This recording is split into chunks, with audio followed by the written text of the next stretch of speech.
This is the Waupaca County Board of Supervisors meeting.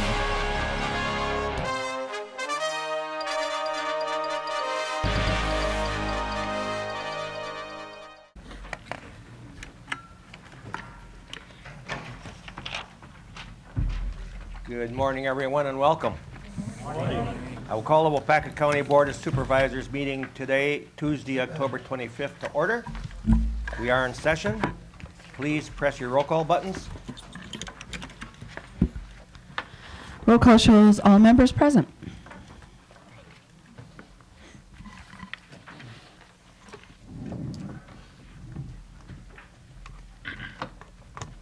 Ms. Robbins, has the open meeting statement been published or presented? According to statutes, yes. Thank you.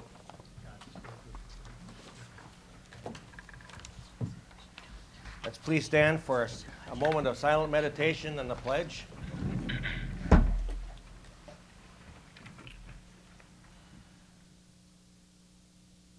I pledge allegiance to the flag of the United States of America and to the republic for which it stands, one nation, under God, indivisible, with liberty and justice for all. Thank you.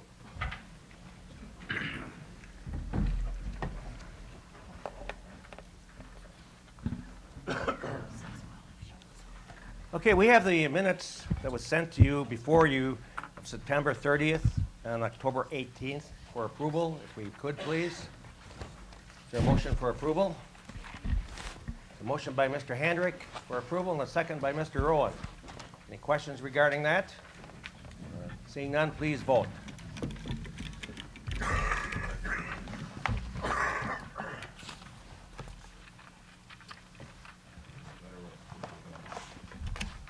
Last chance to vote. Carried 27-0.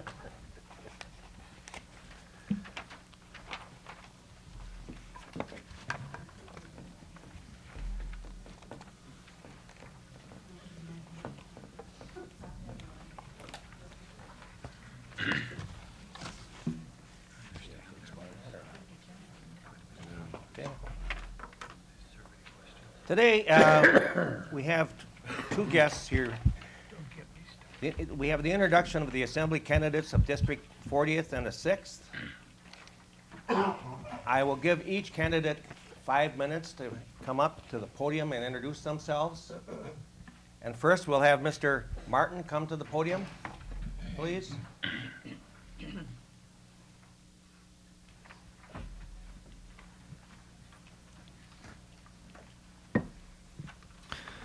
Good morning, Mr. Chairman. Good morning. Thank you all for having me today. I just want to introduce myself and tell you a little bit about me, why I'm running, and what I hope to accomplish. My name is Dimitri Martin. I live here in Waupaca in a house that I built with my own two hands behind where Torb Works used to be in that subdivision back there. I moved to this area to work for the Boy Scouts. I moved to assume a position of district executive of the Bay Lakes with the Bay Lakes Council Twin Lakes District. And my service area was Waupaca County and Waushara counties and Winnebago County. So I've been all over our country roads, in our communities. I've been in our school districts. I've been in the classrooms recruiting kids. I've been training adults, parents to become leaders. I've been running district level meetings and involved with the Boy Scouts for about 7 years. Then I went into business for myself, and I built new homes for a living. I built new luxury energy efficient homes on the shore of Lake Butamore. And then I built smaller homes. So I've been a general contractor. I've worked with my own two hands. I know what it's like to work for a living. And I know what it's like to lead people and to lead meetings. Well, the reason why I decided to run for office is because I believe that our political process is broken. I believe that we send people down to Madison or we send them down to Washington and then we don't hear from them again. They don't come to our Board of Supervisors meetings. They don't come to many of our town meetings. They don't come to many of our city council meetings. They don't go to school board meetings. And they don't really represent the people in this district. Instead, they wine and dine with a bunch of lobbyists and party bosses. And what we need are representatives who will integrate themselves into the communities of our district, who will represent our district, who will not try and take some generic party platform and superimpose it over our district. Our district has unique needs, and it's not the Democratic Party or the Republican Party that can meet those needs.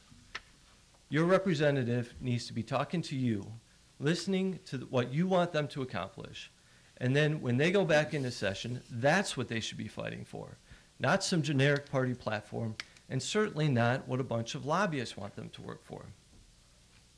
Right now what we have is a system where the moneyed interest, the large multinational corporations, the factory farms, the chain stores, the box stores, they get legislation passed that benefits them. They get subsidies, they get tax breaks, they get regulations removed or added to benefit their bottom line. But meanwhile, here in Waupaca and throughout our district, on our main streets, our mom and pop stores are closing. They can't compete with these larger companies that are getting all these tax breaks and subsidies. Our family farms are closing because they can't compete against factory farms and CAFOs when they're getting all these extra subsidies and benefits because they can afford lobbyists who in turn can afford to purchase legislation to make the marketplace unfair and give them a competitive advantage. I want to work the system the other way around. I want to pass legislation that benefits mom and pops on Main Street, that benefits family farmers. I want to pass legislation that says that if you're running for public office in the state of Wisconsin, you can only accept campaign contributions from your constituents.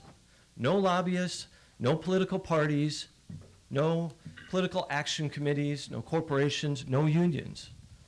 I've given back all of the contributions that my campaign has received from political action committees and even from the Democratic Party. I will not represent anyone but the people that live in this district. And so I hope to clean up politics. I hope you'll send me, I hope I'll be another Bob LaFollette for Wisconsin. I hope to be another William Proxmire. William Proxmire was so loved by the people in his district, in our state, because he loved the people. He was involved in the communities. People knew him, and they called him by the nickname Prox. They felt they know him so well. I want to be that kind of a legislator. And I want to reform the political process so that it works for us, and it works for you and for our towns and our communities. So I hope you'll vote for me on November 8th, and thank you for having me. Thank you, Mr. Martin, and have a good day. Next, we have Mr. Peterson. Don't leave until he can see you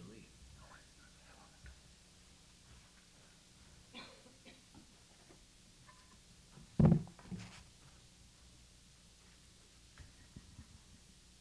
Morning, Chair Kepin. Morning. Members of the board. Thank you for giving me a couple minutes of your time today in your busy schedules.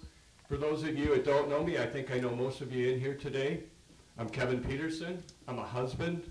I'm a father. I'm a local businessman, 25-year veteran of the United States Navy, and I've been honored to be a civil servant. I started out my political process just the same way many of you have. I started out on the Dayton Town Board, never made it to the county level, but then I went to the state level from there. If you read the paper once in a while, you kind of notice the Dayton Town Board isn't one of the easiest boards you want to be on. It seems like there's a lot of controversies out there and a lot of stuff going on. I've enjoyed over the last 2 years of the last session working with many of you in here, whether it was working with the Register of Deeds Association so that now individuals in my district can go to the Register of Deeds here at the Waupaca County Courthouse and get their birth certificate instead of going to the county they were born in. I enjoyed working with the Department of Health Services so that we could change laws so it's easier for them to get school data and other data so that they can work with families that are having crisis. We've worked with the district attorneys to get pay increases for the assistant district attorneys, and we worked with many of the organizations right here within Waupaca in the courthouse. Looking forward, I've been doing a lot of doors, as always this summer, knocked on over 10,000 doors, still out on the walk. And I just want to give you a little bit, not only what we did in the last session, but going forward, what we're hearing when we talk to the people of the 40th Assembly District. And the number one thing I'm hearing when I'm doing doors, and it kind of ties number one and number two, is jobs and education. Now, if you think about it, jobs has been up there for quite a while, and over the last couple of sessions, the thing on jobs has been we need to create more jobs. And when you look at creating jobs, it isn't government, it creates jobs. It's government's role to continually provide an atmosphere in this state, this county, and our local communities that business people can create the jobs. Working at the state level, you working here at the county level, our local governments have created that atmosphere that jobs have been created. Currently in the state of Wisconsin, we have 90,000 job openings on the state website and only 40,000 applicants. Just coming here today, and I think most of you can look at this, when is the last time you went by a business or went in a business or a store that there wasn't a help wanted sign on the door saying, now hiring, all positions, all shifts. So we're moving from the jobs have been created by the business people, but we're now moving into we need to train and get the people to fill those jobs. And when I'm out on the doors, one of the main themes I'm hearing is we need to train people to not get paid to stay at home and not work, but we need to now start finding those able-bodied adults that are capable of working, train them and give them the motivation to start taking some of these jobs where the jobs wanted are. When it comes to education, it comes into three pieces. Educating the workforce so that we can fill those jobs, K through 12 education, and then it also comes on to advanced education, your tech colleges and your universities. The third thing I'm hearing a lot about on the doors, it comes in the third thing, is people don't want their tax money wasted. They want every dollar that's collected spent efficiently and effectively so that they get the best bang as their buck as taxpayers. Number 4 is transportation. I know I've talked to several of you about transportation and moving forward. We have to find sustainable solutions so that we can maintain our roads, so that we can maintain that infrastructure in our business community. And the fifth thing I'm hearing a lot about is veterans, taking care of our veterans and those that gave their all so that we can be here today. So I've been honored to represent you the last 5 terms in Madison, and I look forward to representing you going forward. Thank you very much. Thank you, Mr. Peterson. Have a good day.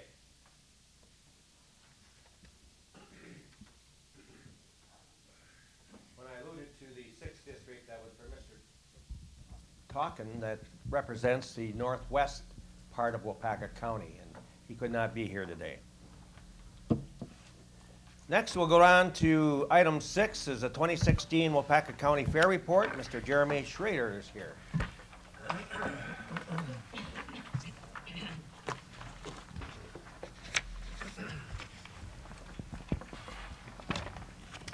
Thank you, Mr. Chairman, county board members, supervisors, and guests. All of you should have a handout in front of you I wanted to provide with that you could take and reflect on. I'm just going to highlight a few things. I understand you have a full agenda today, so I want to respect your time appropriately. As introduced, my name is Jeremy Schrader. I am the new fair manager of the Waupaca County Fair as of this last January. Some background about me. Currently, I'm the principal at Waupaca Fremont High School and Middle School. I started there July 1st of 2013. Previous to that, I was an agriculture instructor and FFA advisor in Seymour, Wisconsin for 13 years.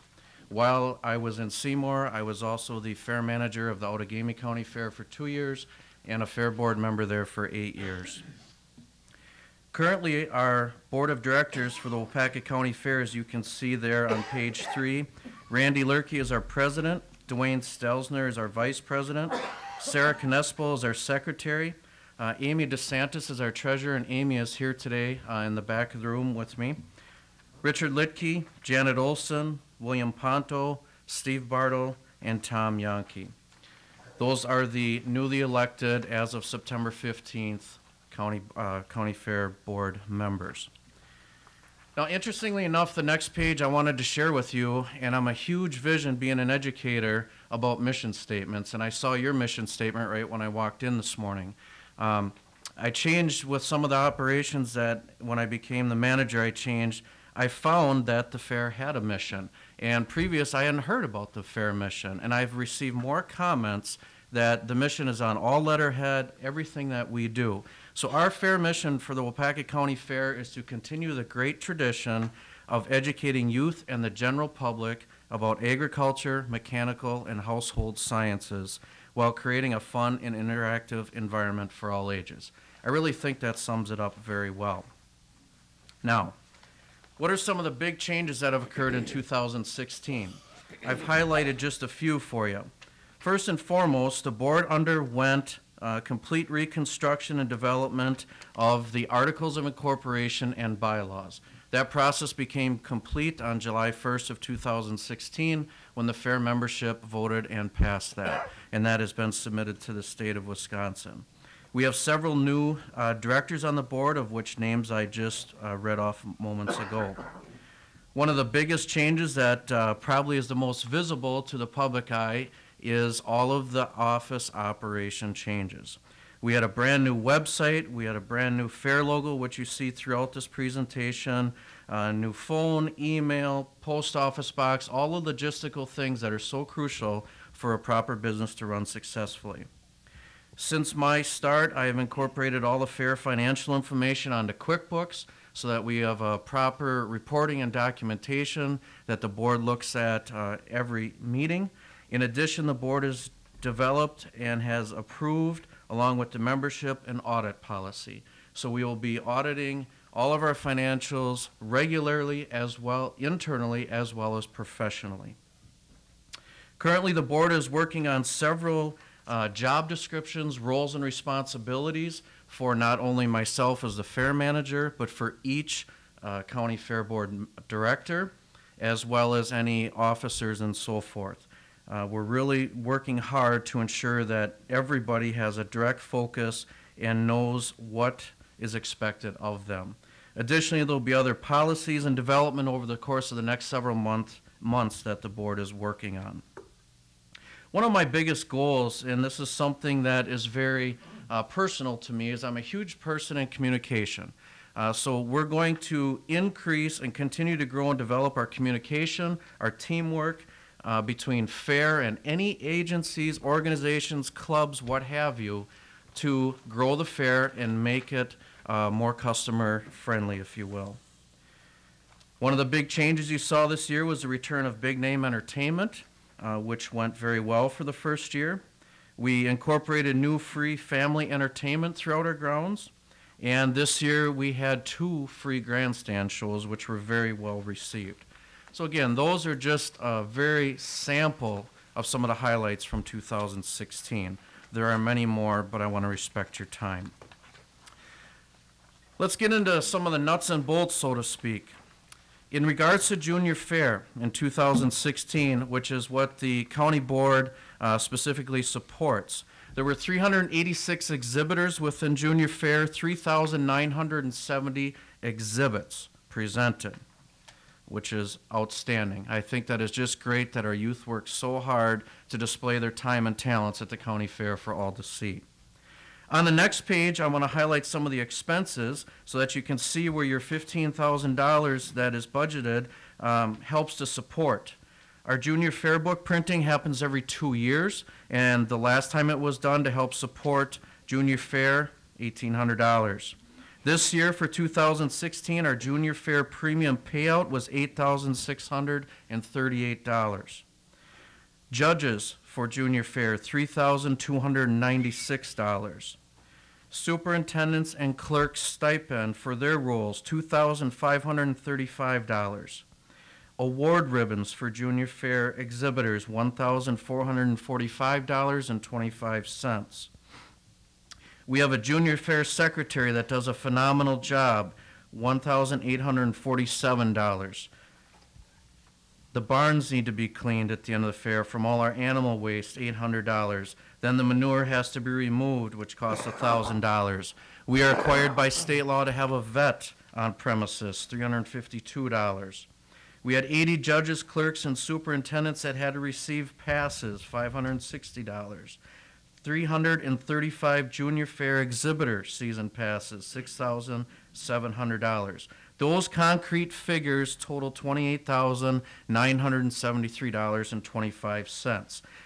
Now on the bottom, there's some additional costs, but it's very difficult to put an exact number to because they're shared amongst not only junior fair, but other entities within the organization. And by the way, I have to mention, I'm sorry about the print. When I printed this, it was very dark. I probably should have put it up on the screen. But some of the other shared costs would be sewer and water. You know, there's quite a water consumption because the exhibitors do such a great job making sure their animals are presentable and the grounds is clean and appropriate. Electricity, security, the Blue Ribbon Management Program, which is the program, the software we use for all of the entries of Junior Fair. That's what the Junior Fair Secretary handles. The entry tags for the exhibitor, the checks to write out premiums, insurance, postage, waste and recycling removal, and the list could go on, but I wanted to share a few of those. So those are some concrete expenses that I can share with you. And I need to take a moment to thank you for your $15,000 support. That is very crucial. We would not be able to function without that support. This is a large dollar amount, but when you look at the big picture, it represents our youth and our youth organizations in Waupaca County so well. It would be an absolute shame not to have such an opportunity that we have here with the fair and our exhibitors. So what lies ahead? What's the future? We're going to continue to increase opportunities and events for all fairgoers, focusing on our mission statement. We're going to continue to pursue major partnerships, sponsorships, and grants. This last year I wrote several grants and I was able to secure $7,000 through those, and I'm going to continue to work on those. There's numerous ones out there, and I'm going to keep investigating and writing those to ensure that we can bring in more opportunities. Continue to increase communication, teamwork, leadership, customer service, efficiencies. I got customer service in there twice because it's really important. Come on, that was a little funny. It is important, though. You know, and I want to say Supervisor John Francis is in here. I've really enjoyed having the opportunity to work with him and his staff at the county parks. They do a phenomenal job, and I enjoy making sure that it's a team-oriented effort. We have to work together. Every time I talk to my staff in the school system, we have to work together. It's a team effort. That's the only way things are going to get done and get done successfully. And then finally, continue to involve other organizations, businesses, and groups throughout Waupaca County. That is one of my big focuses this year. I want to reach out to other school districts to get organizations within the school districts, local groups within communities to be part of the fair, however we can do that. The more volunteers we get, the better we are. We increased our volunteers significantly this year. Finally, on the last page, I wanted to share with all of you the correct contact information for the Waupaca County Fair. As all of that has changed, you can see our email, our website, our phone number, address, and so forth. How's that, Mr. Jonley? Good? Okay. Folks, do you have any questions? I wanted to allow just a few minutes. I really want to respect your time this morning, but I would be glad to answer any questions. One of the things as far as overall financials, we don't close our books till the end of November. Our fiscal year runs December 1st through November 30th, so that process is underway. We're still waiting for a few transactions to take place, but what I can tell you is things look really good for the 2016 fair.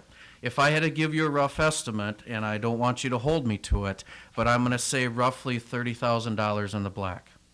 So things went very well this year. and we're going to continue to grow that and increase those opportunities. That's the number one goal. A few questions for Mr. Schrader. Mr. Penny. Inasmuch as we are a substantial contributor to the Fair Board, wouldn't it be beneficial or wise for us to have a member of the Board of Supervisors on your Board of Directors? That's a very good point. I don't see any reason why that couldn't happen. I know several members sitting in this room that are part of the membership of the Waupaca County Fair that could very easily submit their names to run for a board member position. That definitely is an opportunity. I know Mr. Johnson has been on the board in the past, so absolutely, those opportunities do exist. Any other questions? Guess not. Thank you, Mr. Schrader, for a great report and for the good job you do. Thank you for your time.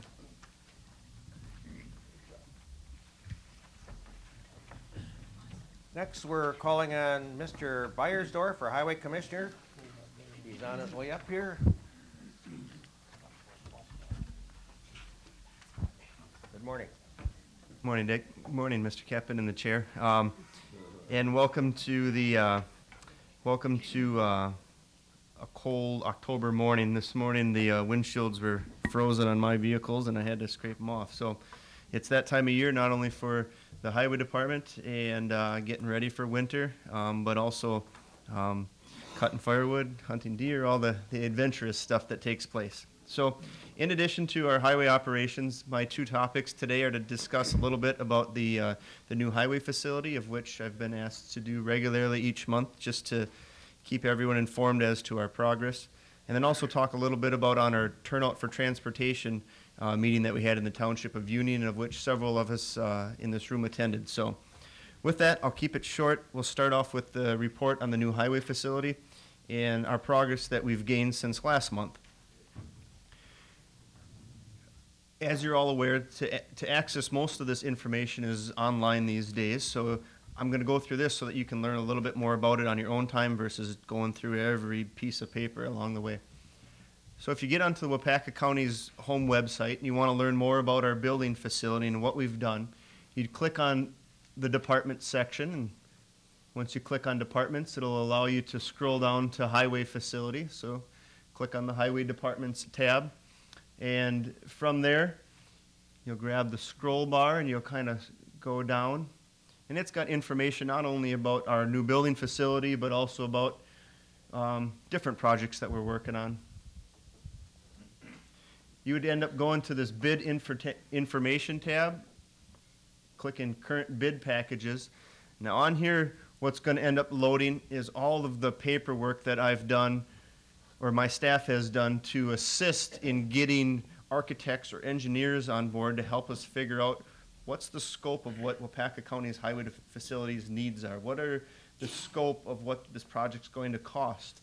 Who is going to be involved? Everything that we've been thinking about it from an outsider, and even myself as a full-time employee, we're going to need help with it. So our help is going to be hiring an architectural/engineering firm to go through this facility study and everything with us. So we'll open it up. Where have we gone? Clicking on this tab, current bid packages, it brings up the 9 different documents, which are all the blue colored things. The first one is what we sent out in the end of September. It's our RFP, or our request for proposals. Diane and myself and my staff have put together a packet of paper to send out to all these architectural/engineering firms to find out, well, are you interested in helping us or not? And so when we clicked on that, the RFP pops up, and it's the whole packet of paper, which I'm not going to go through today, but that's how to access it, is just to click on it, and you can see what all the architectural firms have received in the mail. From there, we set up a site tour. So early October, we invited all of these architectural firms to come and visit the new facility land that was purchased in 2008. We did a tour of a soybean field that's currently being rented out, and we showed them where the parcel lays, and this is what you have to work with. From there, I took all the firms back to the existing highway facility, and they looked at our administration offices, they looked at our shop operations, our mechanics bays, our culvert storage, our salt sheds. They looked at everything we had to offer at our current facility. So they kind of compared this is what we've got versus this is what we need. They have a better idea of what their scope of work is in this process. Along the way, we offered them the opportunity to, well, we didn't have, how should I say, not the opportunity, but they're going to have questions. They're going to want to know more after they walk through this site tour. So instead of just answering question A to architectural firm Dwayne, we have to post his question so all the architects that are looking at proposing a cost to this project are aware. So if you clicked on it, this is what we loaded on our website, so every one of them can be aware of every single question that's going on. And there's 4 different tabs, so this is just one sheet of the tabs. Here's some questions, here's more questions, and as they kept rolling in, we just kept adding more and more tabs versus just adding the questions to one sheet. It's kind of what we felt was the easiest thing to do. So now these architects are going to put their scope of services, what they can and cannot do for municipal departments such as ourselves, and this coming Thursday, they're supposed to have all of their bid information back into us, saying this is what we can provide you, this is what our scope is going to cost, and this is what a new highway facility is going to cost, so that we can bring it back to our table and keep ourselves as up to date as possible.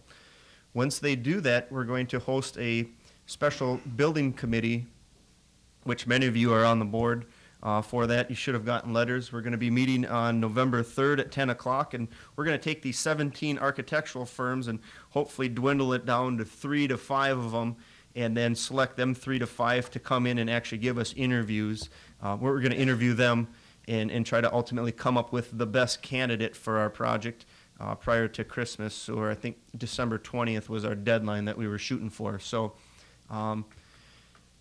we're getting help. We're trying to learn what our facility needs are and costs are. We've given them the information to bid on. It's just a matter of being patient through this process. So that's my update as far as what we've done since the last county board meeting on the facility study. I think you mentioned to me, Casey, that the firm that did our law enforcement center looked at it but dropped out because of their lack of experience in this type of facility. They were offered the opportunity, yep, Yes. and just like many firms have sent letters back to me, they were one that declined the services of municipal garages and departments. So they probably are geared more towards law enforcement center designs rather than highway facility designs.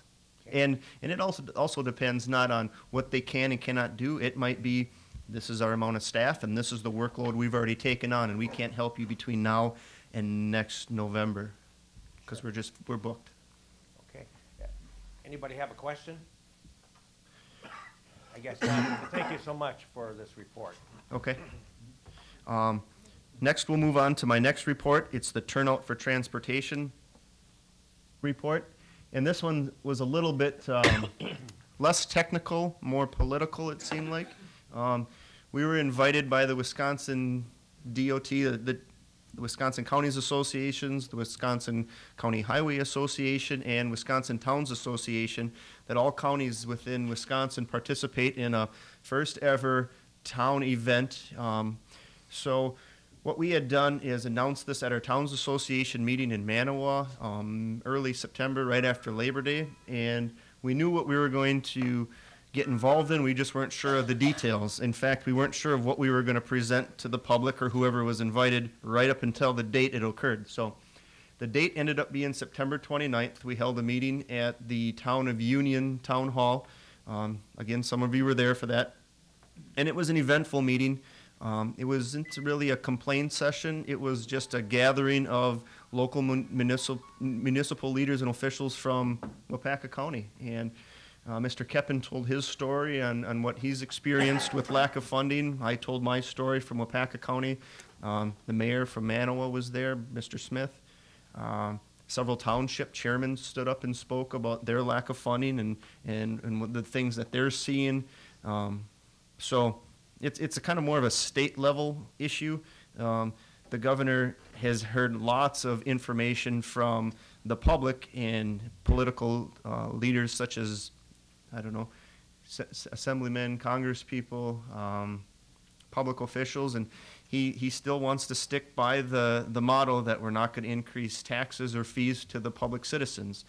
So what he's done is he's taken some of the projects that are allocated in Milwaukee, the southeast portions of Wisconsin, known as the mega projects, and he's put a lot of them projects on hold, and he's taken that funding from them and moved it a little bit more into the maintenance end of things for the local municipalities to spend. So I think Waupaca County is anticipating a slight increase in their general transportation aid of around $70,000 this year, which is good, but all he's done is rob Peter to pay Paul. They're still not going to finish them projects down in Milwaukee. So overall, he's just moving money around. There's no overall solution to his problem, which honestly, I don't never want to be governor. I wouldn't want the problem either. So, but anyway, they created a website for us. It's called www.turnoutfortransportation.com. Anyone can go onto it. For me, after I got done with the meeting, I scrolled down to the bottom. You can watch a video. I think Mike, what's Mike's last? Colas? Mike Colas is on this video. I don't want to watch it today. You're welcome to watch it on your own. If you want to go down and share your story or say anything about Waupaca County, click on the county section, and then you can see anything that anyone from Waupaca County has talked about. And there's some from the Iola area, some from the Waupaca area. Not really a whole lot from our county went onto this website and talked. I went in and made a little talk. I basically just said that a sustainable solution must be designed not only to fix our deteriorating system, but also to maintain it so when it comes time to pass it on to future generations, they're not trying to figure out what should be figured out now. And this is something that the governor and his staff can all go on and read everyone's quotes from around the state. That's mine. I didn't want to get too in depth with it because it's I'm just part of a small part of the public at this point. So they gave us these fancy buttons. So if you wanted a fancy button, you could take one. There was probably mid-20s amount of turnout for personnel at the town of Union Hall that night. It was on a Thursday evening. It was eventful, and it happened all around the state. So I think all 72 counties participated in it, one shape, way, or form. So, In fact, there were 71 meetings. 2 counties went together in one up north. It was the same time, same date, and it was kind of a unique deal. The only thing I was disappointed at, our highway commissioner told me, now we got it, when we go there, we're co-hosts. We're going to look professional, so it's going to be a coat and tie. I come with a coat and tie, and he comes in without a coat. Yep. Prior to my job, I bought 5 of them, and I haven't worn any of them since. So, thank you. Thank you, Casey. Thank you very much.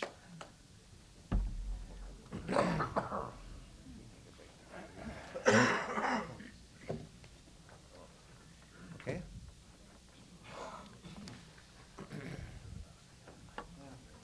Okay, next, we're going to have the reading of the 2017 proposed budget by our Finance Director, Heidi Dombrowski. But last week, we had a special meeting, and we had a lot of the budget looked at, presented, and Mr. Federowitz, our Finance Chair, just gave a little message before Heidi get up there, and some of you were missing. So I'd like you to get up and just mention what you did last time about the 2017 budget. The town of Union, so it was a little warmer there. So, okay. I don't want to make this sound unusual because I'm going to give somewhat the same talk I gave here a week ago. But I think it's important from a budget standpoint that each of us has a better understanding what goes into the budget. Our finance director, Heidi, probably will start on the next budget in February again. So there's a long process that goes on with the budget. And I think the important thing here is we want to make it as transparent as possible, because I think sometimes people, perhaps even you as a supervisor, really don't understand what all happens with this budget. And I think it's only been in the last few years that I've been on as the finance chair, also have a better understanding of it and get more in depth into it. The real issue is that we have a good process here in Waupaca County, the way I look at it. We have department heads that meet, they come together during the course of time, and then we have our committees that are also giving our department heads direction. And I know each of us have some real zeal sometimes on what we think should be done versus what can practically be done. But having said that, this process still works. And when it's all over with, it comes back to the Finance and HR Committee, and we kind of sieve it out, so to speak, what's going to work and what's not going to work from a financial standpoint, because we still have certain things to live with. We're still under restraints from the state, and we're under restraints from our own citizens. Not everybody wants to spend on monies that they don't have. But having said that, I realize that some of these projects are very dear to everybody's heart, and that's fine. I think it's always better to have people that are really involved in the process than being passive. For example, we had one of the issues that came in front of us had to do with the Sheriff's Department to get 24/7 coverage. And they're looking at 2 sergeants, and that's costly because it has to do with people. And anytime you have something to do with people, it becomes expensive, and yet you have to look at the practical standpoints. And they presented something to us, and in our wisdom, we thought, well, we're going to recommend one of the sergeants. But we also had people in there from the Sheriff's Department that gave comparisons on what would happen if we're going to get 24/7 coverage with only 1 sergeant. That was going to cost us an extra $58,000 in overtime. When I was driving down to Florida on the way back, I thought about this for a long time. And that didn't make a lot of sense to me to spend $58,000 foolishly. How could I explain that to somebody? But how it all worked out in our HR Finance Committee, one of the people on our committee suggested, what if we hire 2 sergeants but do not have them start until July 1st of next year? That solved the problem, because now we have half the cost. I realize the Sheriff's Department gives them a little lead-in time to prepare for this. But that was one way to save $58,000. Will we have some overtime yet? Yes, but it's not going to be $58,000. So having said this, again, I certainly want to be, how should I say this, very supportive of all of the heads of the departments that worked hard on this budget. They met, and by meeting, I think they become stronger, because they get to know each other better, and they know that's going to have to give some give and takes along the way. So at this time, I'm going to turn it back, Mr. Keppen, and Heidi will go over this, and I realize that she might say she read the budget here last week also, but there might be a few changes. Thank you. Thank you, Mr. Bedowitz. Okay, at this time we'll have Finance Director Heidi Dabrowski go through the reading of the 2017 proposed budget. There will be no actions taken, but you may ask questions when we're done. Good morning. Good morning, Heidi. We did just do this, didn't we? I put on your desk this morning the proposed 2017 operating special purpose and debt service budget. The first page just gives a profile of Waupaca County, which is beneficial to those individuals that look at the budget document online and are able to see what the profile of Waupaca County is. Page 2 is a list of all of you, and so that should be on, help everybody understand who represents them. Pages 3 through 5 is the budget message, and I won't go through this word by word, but just to give you a general overview, the 2017 net new construction, along with the terminated TID, allowed for a 1.425% increase to our operating budget of $320,777. The 2017 budget is a recommendation of an overall operating special purpose and debt levy increase of 2.05% or $516,590. Debt service payments of the $6.1 million, we are estimating claiming 1.8 on the levy limit worksheet, which allows for about 4.2 million of unused debt capacity that is available for future budget years. The year 2017 budget levy amount is $25,723,646 as compared to $25,207,056 for 2016. The operating levy increased 2.23% or $404,604. The special purpose levy for library and bridge, this is not, does not fall under the levy limit law, increased 1.48% or $15,193. And the debt levy overall increase is about 1.61% or $96,793. Key changes in the budget. The personnel service portion of the budget resulted in much of the increase, and we'll go through the new positions requests at later time. There's 2 new programs that are established within this budget.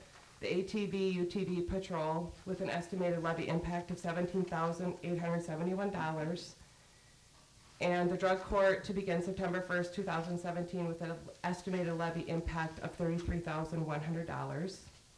We've included $50,000 for a facility study, and this will be we've assigned or applied $50,000 of the unassigned fund balance to fund that study.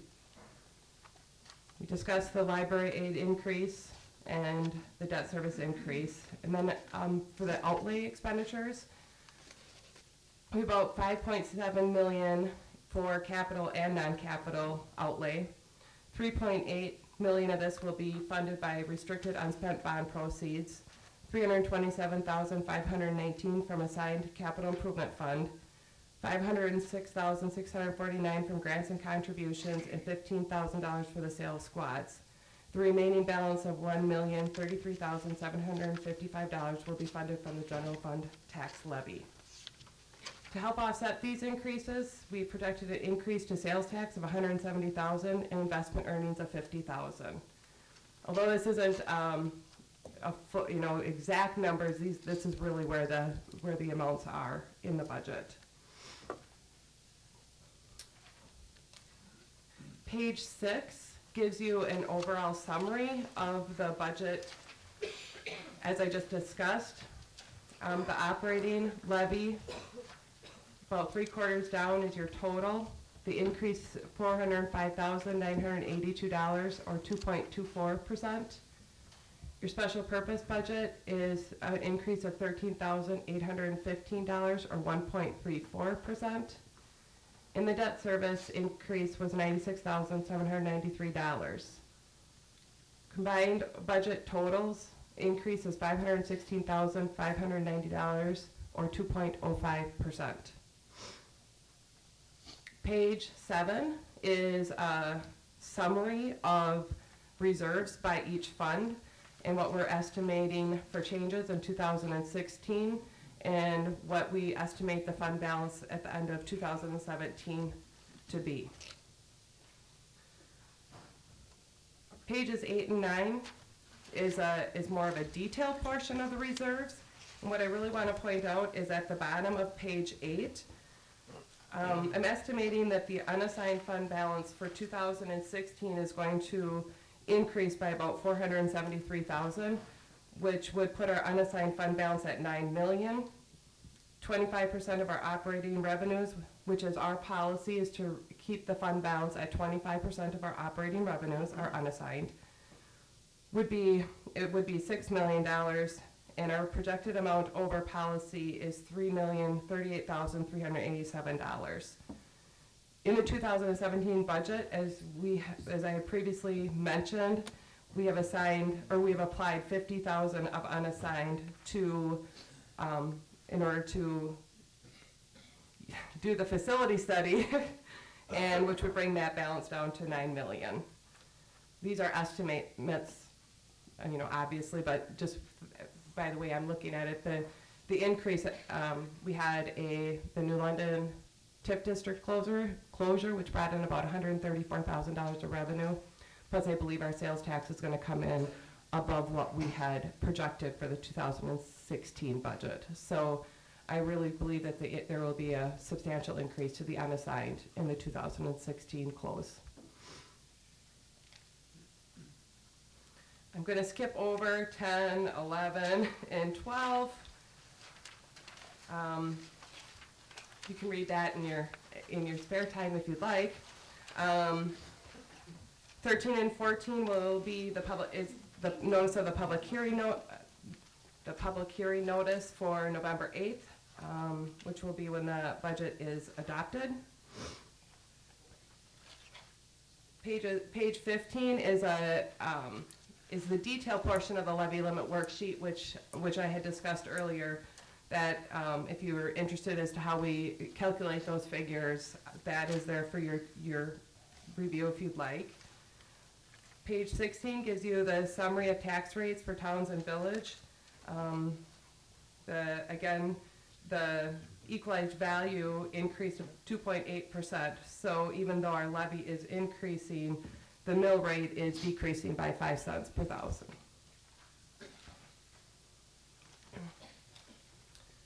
Page 17 just gives you a history, and page 18 gives you the breakout of each of the taxes that show up on the Waupaca County tax bills,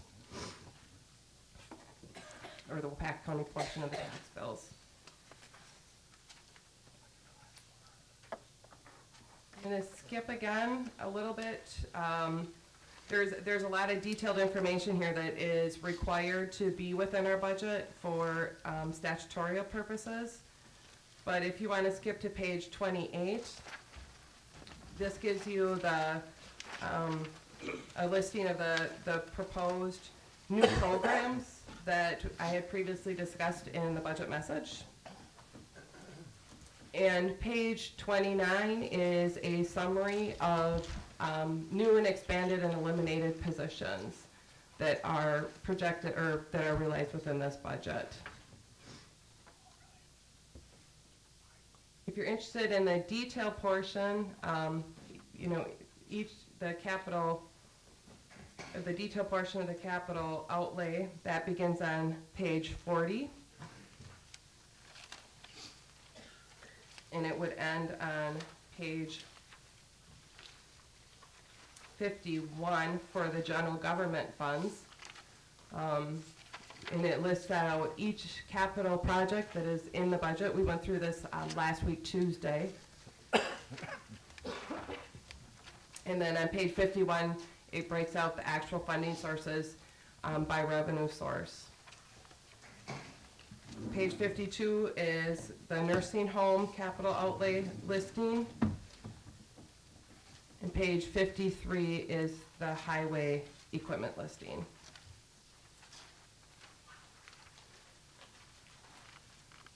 The next section breaks out the budget by primary government and object for each fund.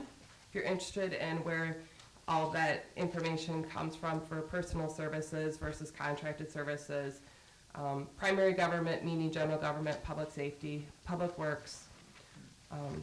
I have each fund listed here, so there's about 2 pages for each fund that shows both the function of government that the fund supports and then the object of which the expenditures are coming from.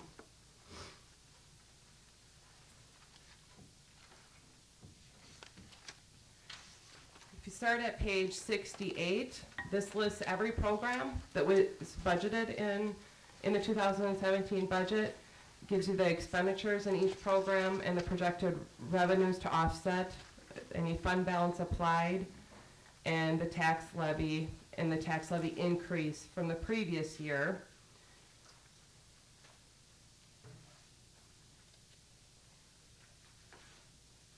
And then beginning at page 81, I listed out expenditures, what was adopted in 16, what's proposed for 17 for expenses, revenue, and usage of fund balance. Just a little bit different view. So you can see if you're looking at a levy increase, you can come back to these pages to see where the difference lies. And I can go through this in much more detail as far as the reading is concerned. It's what is the pleasure of the county board.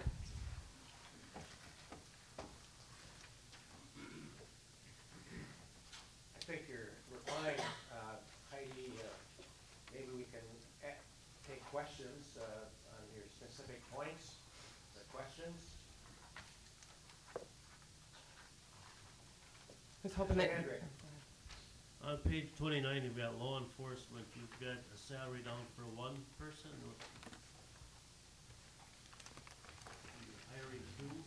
Hiring two. Page 2, or page 29, law enforcement patrol sergeant, 2 FTE new. These positions are to be funded to begin on July 1st, 2017. That's why it's half. Yes. So it's 2 FTEs, but funded July 1st. The other change as compared to when I talked at the last week, I'm so confused. The Parks and Rec, the Parks caretaker, I had inadvertently listed that to begin date of April 1st after a review of the minutes from the Human Resources Director. That actually was, position is still at 0.75 FTE, but the position is to start January 1st, 2017. So that was one change that was made prior to or after last week's meeting. And then I had one adjustment to revenue that, as compared to what we had showed last week. Does that answer your question? Next question. Mr. Chairman, Mr. Boyer. I just have a generic question about sales tax. Is there any future thing that we're going to discontinue sales tax, or will it be ongoing? There's no sunset date on the sales tax. Should be ongoing. In regard to that, Supervisor Boyer, I had a call from a town chairman person last week regarding the same thing, and we all get those questions. And of course, we all know it was established when the courthouse was built, and there was a apparent sunset clause that the sun never went down. And right now, through the years, it's really used for tax relief. It keeps the taxes down. And how many counties Wisconsin have them now? I know it's over 50 out of the 72. The 53 or 4, I don't know. But it does, it is a very useful thing that we keep the taxes in order. Another question? Mr. McClone, do you have a question? Okay. Mr. Ellis? Heidi, could you tell us, just in general terms, how much and maybe when we're going to be going to the bond market again for major capital? We will be we are anticipating going to the bond market next November. The current issue will be spent down by November of next year. The intention, obviously, will be having to borrow for the highway facility as you are being updated monthly on. In addition, I'm anticipating another 3-year issuance. I haven't gotten all the numbers shored up for the 3-year CIP plan, but I would anticipate it to be close to what we did the last time. The reason for my question is I'm watching scared money interest rates. I have my own little index that I work with at home, and we've had an 18% increase in scared money interests since about April. So that a year from now, roughly, it might be another 18% because interest rates are still very, very low. Is there a way we could finance this debt rather than next November? Could we come earlier? I would get into contact with, I always talk to the financial advisors in regards to that and to find out the best time to go to the market would be. Obviously, we're looking for sure at the November date of next year, but that doesn't necessarily mean it couldn't be moved up if it's more favorable in the market to do so.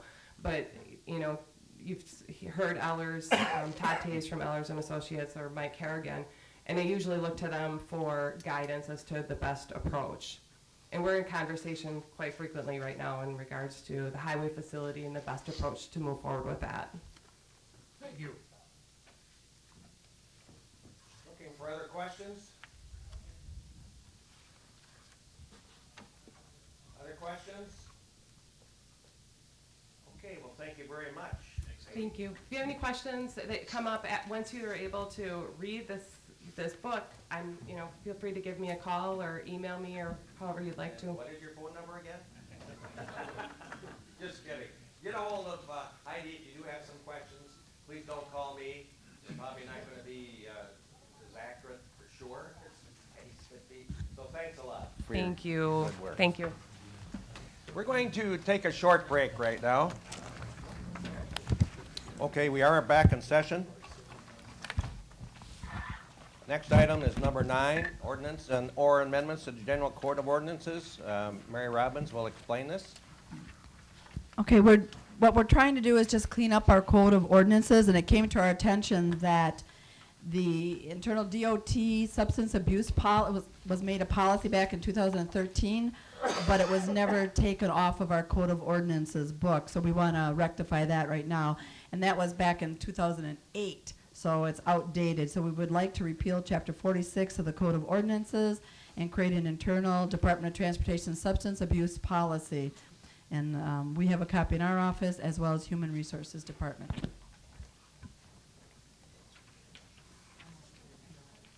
So we'll need a motion to repeal. A motion by Mr. Zog, a second by Mr. Fleece. Any questions regarding that? Please vote.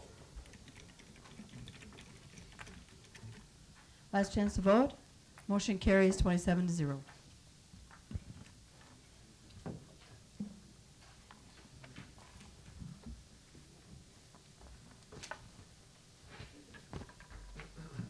Well, we're down to 10 resolutions. A is resolution number 15, 16-17, drug treatment court. I'll just read the now therefore be it resolved by Waupaca County Board of Supervisors that implementation of a drug treatment court for Waupaca be adopted. And that is in our budget for beginning in September of 2017. Motion by Supervisor Pullman and a second by Supervisor Zog.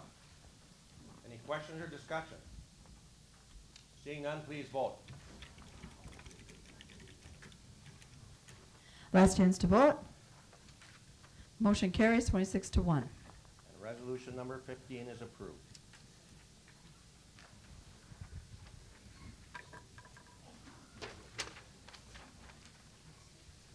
Resolution number 16, 16-17, designation of corporation counsel regarding Chapter 48 Children's Code.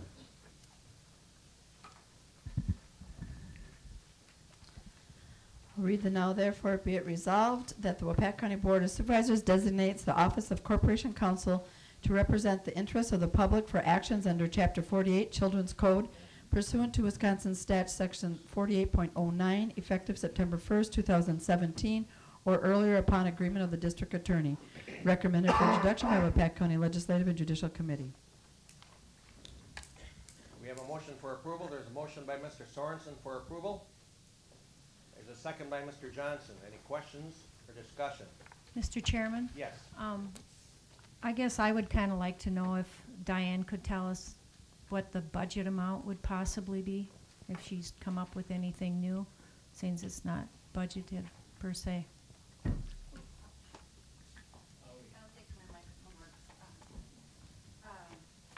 The budget for 2017 in the Corporation Council's budget, I have worked within my parameters of operating expenses for 2016. And I gave the presentation earlier about how my revenue is going to be down because I'm eliminating one position.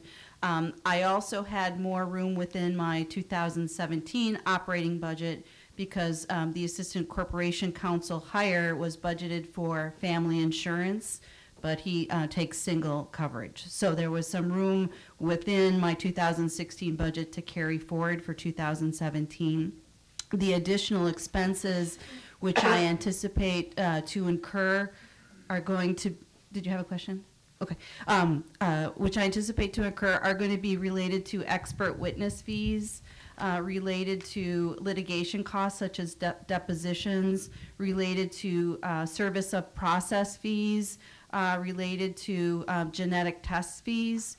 And many of those costs are reimbursable through a federal grant program, the Title E4E program, and that is money then that flows directed to us from the state.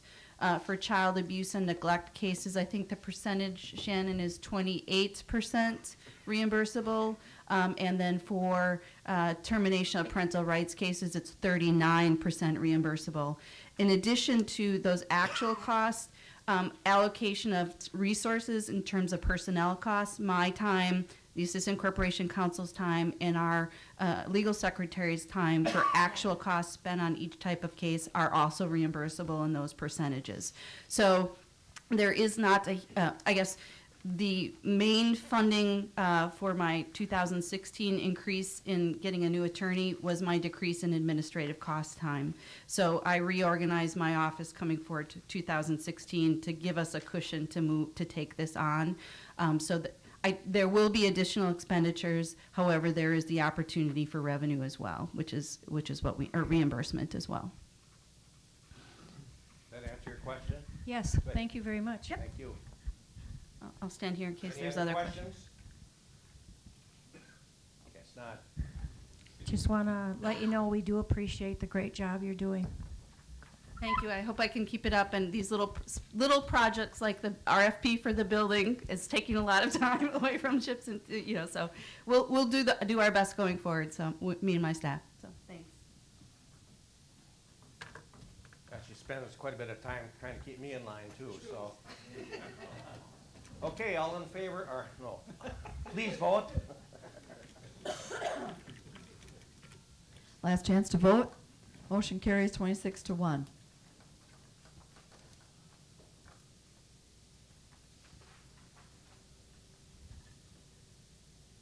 Next item is resolution number 16-17. Support increase in funding - children and family aids allocations. Now therefore be it resolved that Waupaca County Board of Supervisors does hereby request that the state of Wisconsin in its 2017 through 19 state biennial budget increase funding to counties in the children and family aids allocation to assist counties in serving the increasing number of children and families in the child welfare system. And be it further resolved that a copy of this resolution be sent to Governor Scott Walker, Department of Children and Family Secretary Eloise Anderson, Department of Administration Secretary Scott Nitzel, area legislators, and Wisconsin Counties Association. Recommended for introduction by Legislative and Judicial Committee and Health and Human Services Board. Okay, we have a motion for approval by Gerald Murphy, a second by Supervisor Craig. Questions, discussion? Please vote. Last chance to vote. Motion carries 27-0.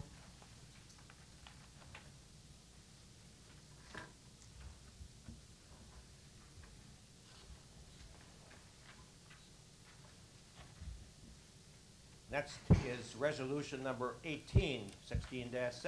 It's the Shaw's Landing restroom. Therefore, be it resolved that Waupaca County has budgeted sum sufficient to complete the project and hereby authorizes Parks Director to act on behalf of Waupaca County to submit an application to the Department of Natural Resources for financial assistance, sign documents, and take necessary action to undertake, direct, and complete the approved project. Be it further resolved that Waupaca County will comply with state and federal rules for the programs, may perform force account work, will maintain the completed project in an attractive, inviting, and safe manner, will keep the facilities open to the general public during reasonable hours consistent with the type of facility, and will obtain approval in writing from Wisconsin Waterways Commission excuse me, before any change is made in the use of the project site, if applicable. Recommended for introduction by Waupaca County Parks and Recreation Committee and Legislative, Judicial, Ethics, Safety, and Security Committee.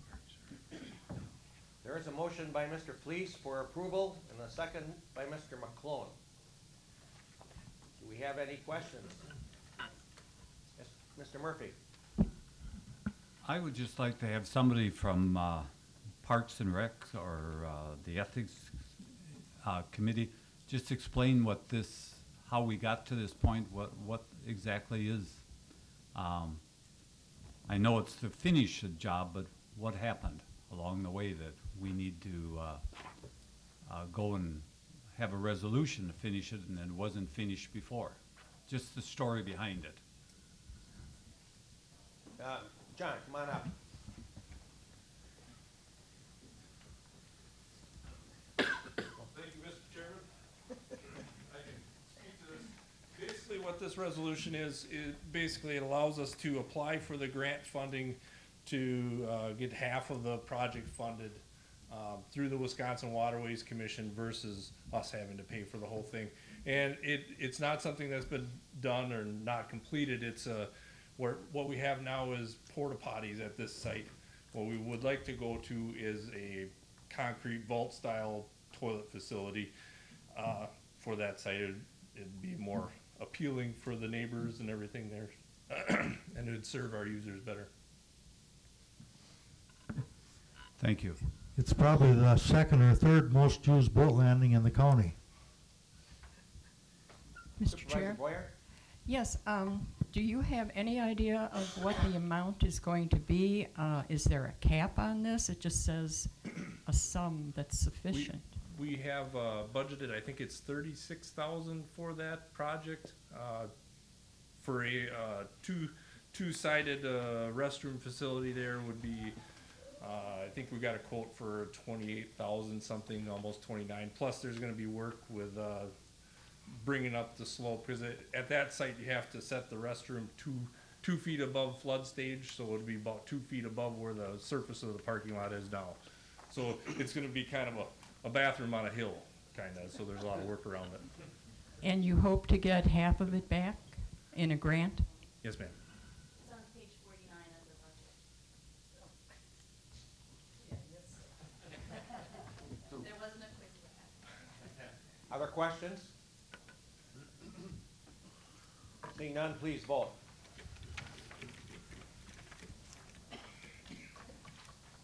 Last chance to vote. Motion carries 27-0.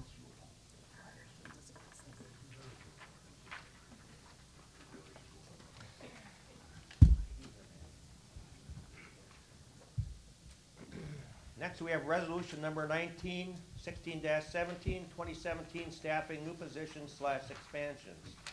I'll have Mary read that, and we will have a motion in a second, and Mandy is here for explanations if we need some.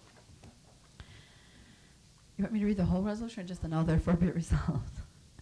Now therefore let it be resolved that Waupaca County Board of Supervisors does hereby approve the new positions / expansions / reductions for 2017 as listed above. Recommended for introduction by Waupaca County Finance and Human Resource Committee. Okay, there's a motion by Mr. Jonley for approval. Is there a second? Second by Mr. Federowitz. Do we have questions? Mrs. Boyer. Seems to be my day.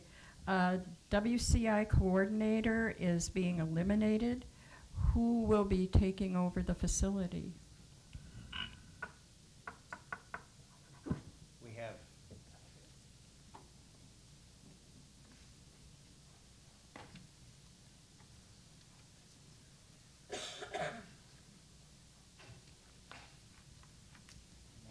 morning. Right now, how we've been operating since Gene Rupert had retired is we have two managers that have been managing the organization, so really kind of a two-headed approach. There's a manager over production and a manager over the vocational rehabilitation side. And so we've done a lot at WCI over the last couple of years, cutting down and making efficient use of the staff that we have out there, and really over the course of the last probably 2 years between contract staff and full-time employees, we've reduced down through a variety of means probably about 10 positions out there, including the coordinator at this point. Thank you. That answer the question? Okay. Thank you, Chuck. Other questions? Other questions? Supervisor Craig. This probably was explained and I ignored it, but seeing as we've okayed the drug court to start in September, why isn't the new position like a quarter-time position on this list? Okay, thank you. Any other questions? Seeing none, please vote. Last chance to vote. Motion carries 27-0.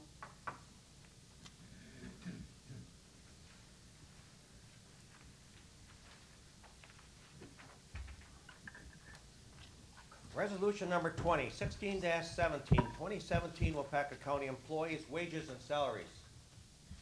Now therefore be it resolved that Waupaca County Board of Supervisors does hereby authorize an annual compensation increase of 1% effective 1/1/2017 for wage salaries of employees paid in accordance with the Lakeview Manor Department Head and Waupaca County Employee Wage Schedules.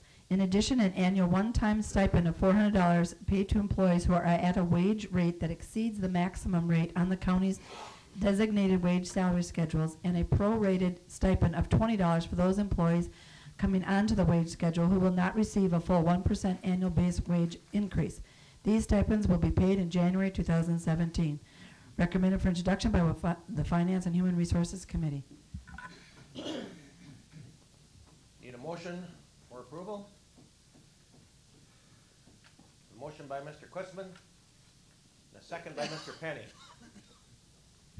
Questions? Mr. Chairman? Yes. How many of the employees will be receiving a step increase as well? Do we know? Mandy, please.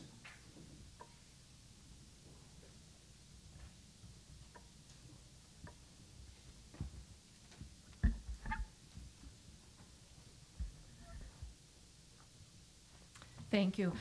For step increases, we have 283 that have budgeted for step increases in one stage or another on the wage schedule. And what percent does that amount to? Do you have an idea on average? By individual, the steps on the chart are roughly 2.25% to 2.5% apart, each of those steps. Okay.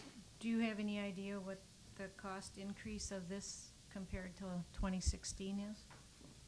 The cost of just the steps? No, the total increase. And maybe I have to call on Heidi for some assistance there. The total personnel services increase on wages? And that you're talking separate from the 1% or all together, including? All together. All together.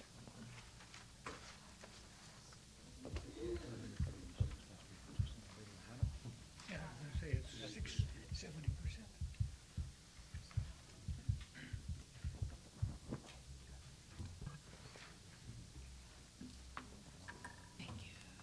The overall personnel services increase countywide. I would know this book backward and forward, wouldn't you? On page 24. Let's just go to the governmental funds. The overall personnel increase is $477,446. Of that amount, you have $92,000 in position changes in 2017. And then as you recall, as we talked last meeting, there was about $139,000 that was not budgeted in 2016 for position changes that occurred in 16. And the reason why I excluded the enterprise funds is because I explained last week that I had moved money in the construction projects to salary and fringes, so that's a little skewed in the highway department. So what is the dollar amount? Approximately. 477 less 100 and 200, about 177,000. Or 150, somewhere around there. But then you got the WRS increase also, which would have been impacted there. Other questions? And if you do, please address the podium here. Any other questions? Please vote. Thank you very much. Last chance to vote. 26-1.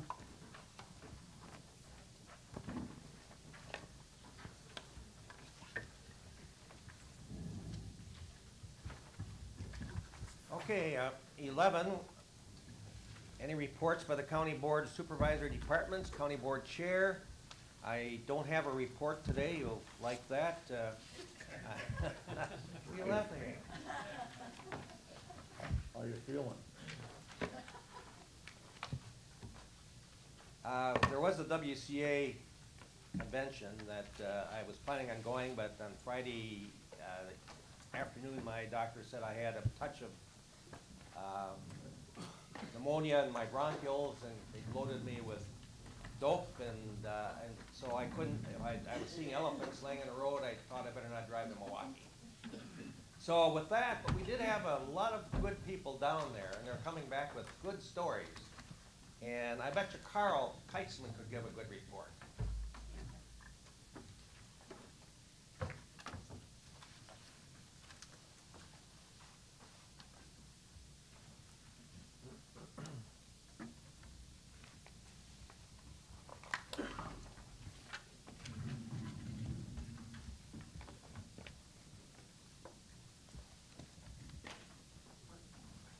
Well, a couple of meetings I took in was let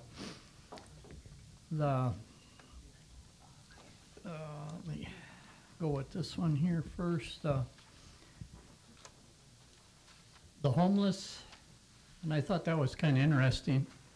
I know we don't have that problem here yet. Hopefully we never do, because some counties really got a lot of that problem with the homeless people. And they said when you get them, the first thing you got to do is find them shelter, and then you got to get them a job and get them going, you know. So, but they said probably the worst is when somebody gets evicted from a home, you know, and you got the whole family to put up with.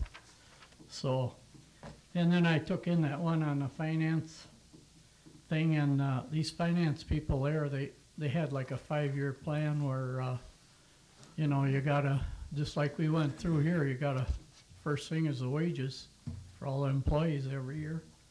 You know, you gotta have that penciled in, and then any repairs and any other things that, so a good financial report, I guess, is real good, you know, to have. So you know where you're coming from, so you aren't pouring a lot of money, you know, that type of thing. So I guess that's about all I did down there. Thank you, Supervisor. Thank you. Thank you. Mr. Penny. I'd like to have you give a report on the convention you were at. Well, yeah, I can tell you a couple of things about this. Are you talking about the planning and zoning? WCA. Milwaukee. Yeah, Milwaukee. Oh, no, I don't have much to say about that. I think those have already, you pretty much said it in your last, when you addressed the board the last time. Okay. I could say one thing. Tell us about the planning and zoning. Well, that wasn't there. That was the one at Appleton.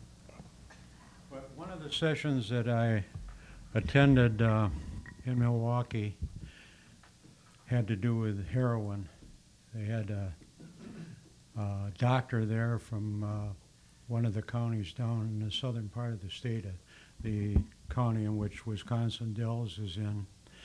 And they have a program there as far as heroin is concerned. And this doctor got up and told us, he had, maybe I told you this before, he had I think I did, he had a replica of a brain there.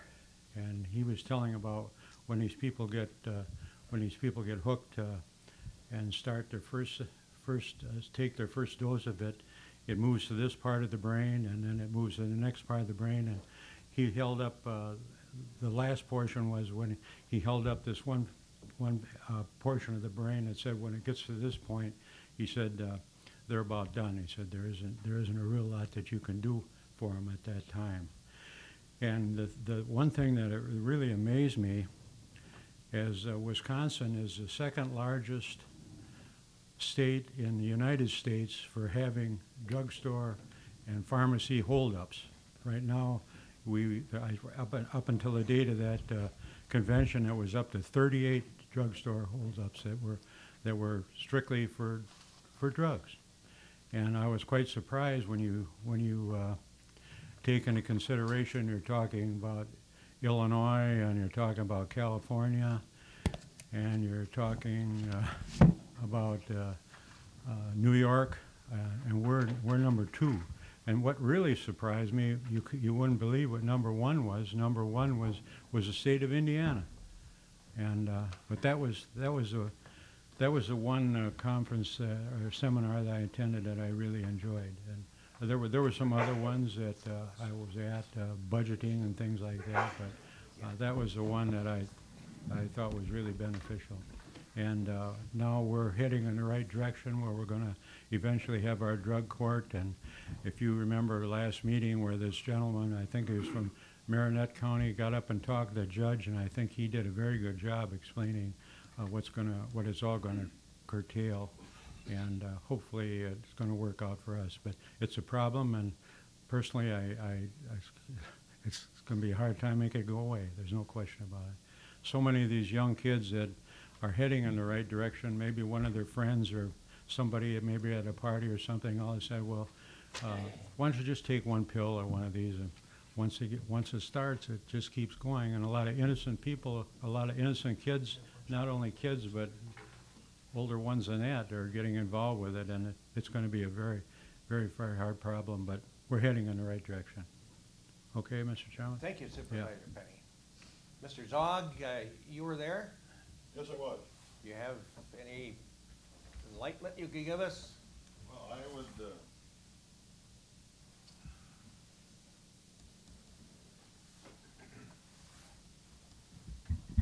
I took in 2 sessions, and I think I'm just going to expand on Mr. Penny's comments.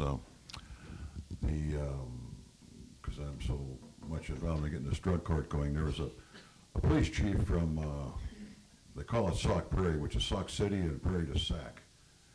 And again, discussing the heroin epidemic, they had a couple of different stories. One was somebody went and tried to stick up a drugstore through the drive-through window. They were so desperate. And then the guy came around and came in the store and wrestled with the pharmacist. And somebody called 911, and by the time the police got there, the pharmacist was beat up quite a bit and this and that. But another situation there, they had somebody 12 times. They were arrested before they were really, I guess, helped or put away. And the other point was there was 2 sessions. Another one, we were talking about recidivism, which is, once somebody's arrested, they throw them in jail. Okay, fine, after time's up, they go out, they'll do it again. But by getting the drug court going, the recidivism goes down from like 95% to almost 30%. And that was emphasized real strongly. Also had conversations with 2 friends from Waupaca County on how their drug court's going, and they said that this was on Tuesday. That Friday they were having what they call 5 graduates. That means they went through the system and they've been rehabilitated enough and they have a full-time job so that they're out on their own now. And Winnebago County, they had 20 people going through that graduation. So it does work, and I can't wait till we get it up here going 100%. Thank you, Mr. Zog. Ms. Pullman? Holtman, you were there, were you? You have anything you'd like to add? No, they pretty much covered everything. Okay. Is anybody, oh, I'm sorry. The only thing in the finance part of it they mentioned was that the county board should really receive their budget 6 weeks in advance so they have plenty of time to review them before they are approved. Okay. Mr. Nygaard, did you have anything to add? If you don't mind me reading from a few notes. No.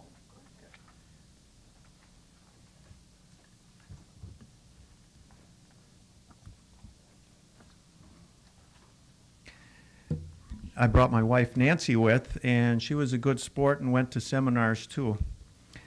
On Monday, she went to the seminar on creating a great workplace. To summarize, most young people want to stay local and look for flexibility and ability to grow and advance with their company.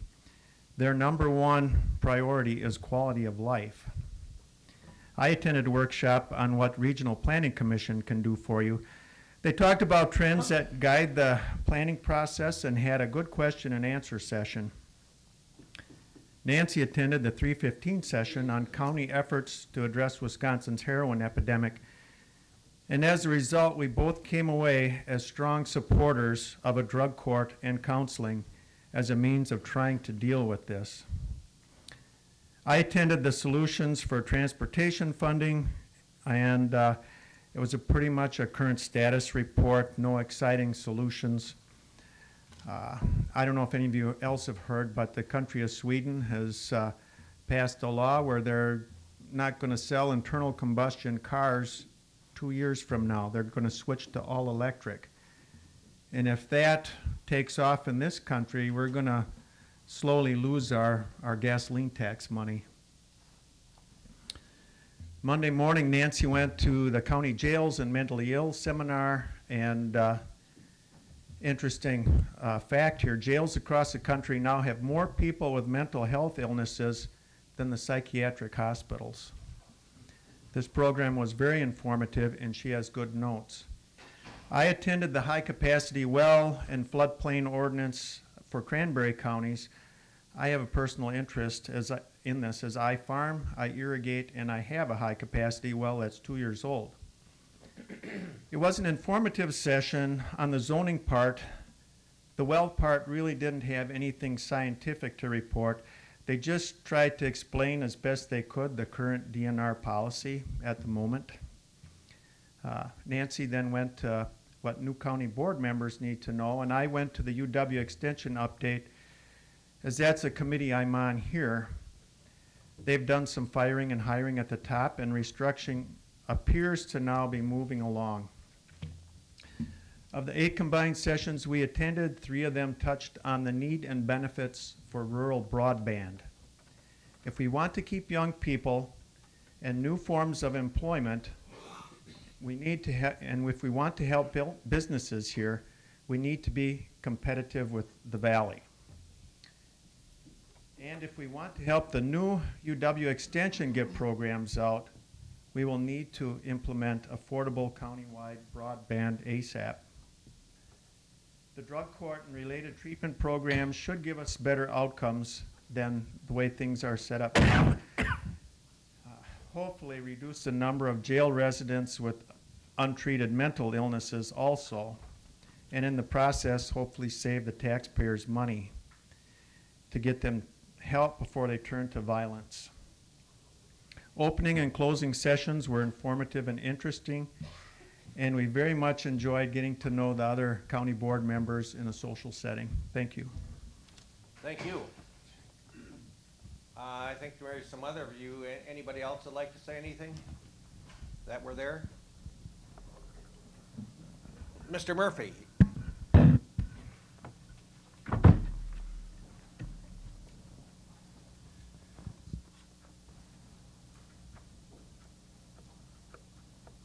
I just wanted to add a few words to some of the things that have been said. For example, the one on the mentally ill in our jails has become an epidemic across the United States. They gave the quote of 5% of the general population has some form of mental illness. 17% of the jail population, which should be a stimulus to all of us to try to work towards heading off this mental illness epidemic in our country, giving the proper care, giving the proper, first of all, diagnosis and then care, so that there isn't so many of these people ending up in our jails and prisons. Plus, those people that end up in the jails and prisons, and bear with me as I get the right note out here, those people that end up in the jails and prisons, they spend longer time in prison, they have a much more repeat offender, and when they get out, they don't have a support system. So it's weighted against them as far as being successful on the outside once they get out. You know, our Health and Human Services, as well as other agencies in our community, we have to deal with that problem. And we have to deal with the problem in a proactive rather than a reactive area. The other thing I just want to say is probably the top one that I went to was the heroin epidemic that's crossing not only the United States, but certainly the state of Wisconsin, and you all are familiar with that. You've heard from other people in that. We saw a videotape of a camera inside of a drugstore where the man came in and he jumped over the counter and got into an altercation with the druggist, and unfortunately the druggist came out second best on that altercation, but it shows you the desperate straits. Sauk County was and Sauk City was the ones that put on this presentation, and they certainly have some innovative ways of trying to deal with the heroin epidemic in their community, and I think it would behoove anybody that deals with it directly here in Waupaca County maybe to contact them and get some ideas. Other than that, it was a good convention, and I think that all of us that went there learned a great deal. Thank you, Supervisor Gerald Murphy. Okay.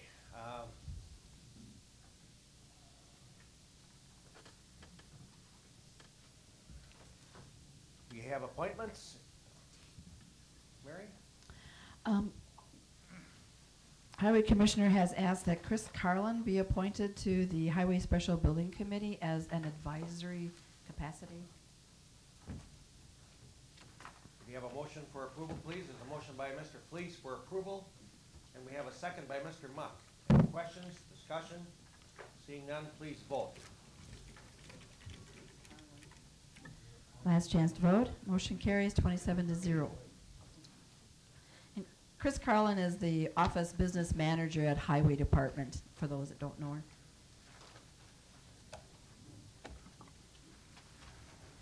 And Andy's better half. Mary, you have an announcement or correspondence, or you want something that you want to make note of? Last week, I didn't get a chance to mention to you about the directory that was on your desk from WCA.